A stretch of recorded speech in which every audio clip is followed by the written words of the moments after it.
Welcome to Kasao, Mukono district in central Uganda. Here, Mariam Nabatanzi is like any other woman if you walked past her. But get to her home and you may be forgiven for thinking this is the boarding section of a school. Nabatanzi is 39 years old and has mothered 44 children already. 38 are alive today. You heard right, 44 children, all delivered normally.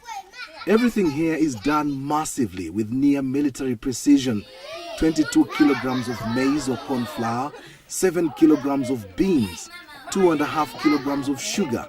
That's the daily feed for this humongous family. I lost count of how many breads they ate. I'm in the middle of a huge operation, feeding operation. It's like a military operation. Feeding bread and porridge, that is for breakfast, to 24 kids out of the 38. It's just unbelievable. I can't tell who is who. I just wonder how the mom does it. They've just finished now. We've just been serving bread and porridge. And some guys were coming back for a second take.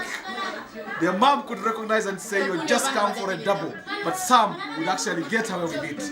It's quite an interesting, extraordinary family, I should say. Question is, how did this all begin for Nabatanzi? First, she was married off too young, aged 13, and started having children immediately.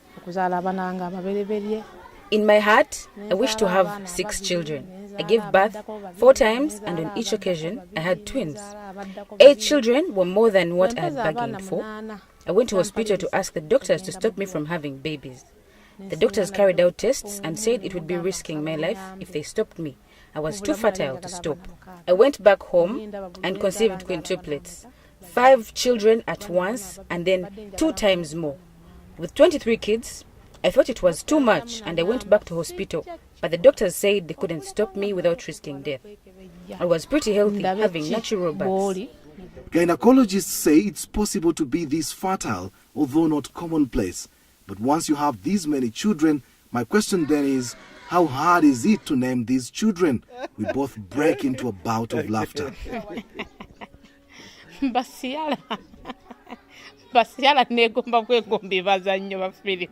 We use different names. First, when I started having twins, I bought a book of names. So I'd pick names from there. Then my husband is Catholic and I'm Muslim. So don't be surprised to see a Mohammed, then a Dennis. We'd pick from each side. Then we looked for ancestral names. When the numbers got bigger, I began picking names of my favorite movies, especially in Hollywood. I've got Ciara's, Precious Ozokwa, Desmond Elliot, Genevieve Naji, and so on.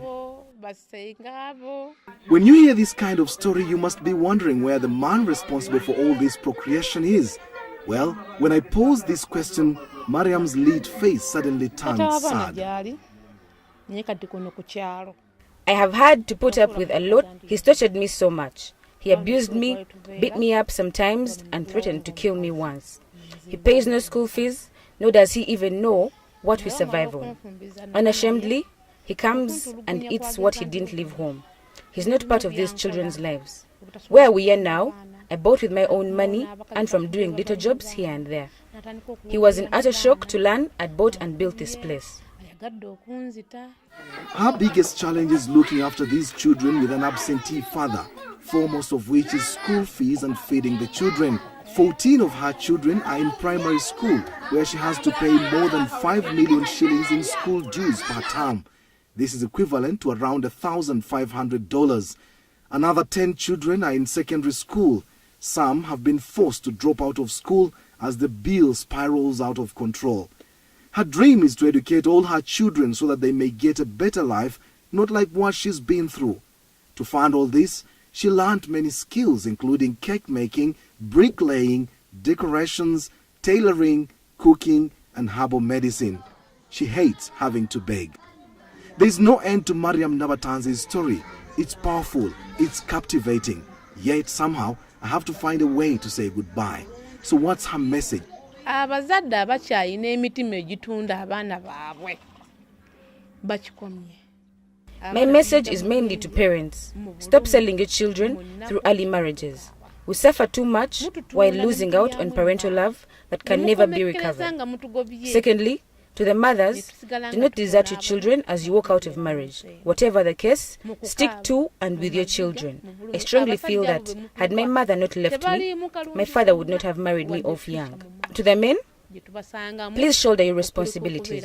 Don't leave it to the women. A man puts up a shop for you and they imagine all is sorted. No buying anything anymore at home. You forced us to become like men. Reclaim your status as men. Show us love and let us do our responsibilities.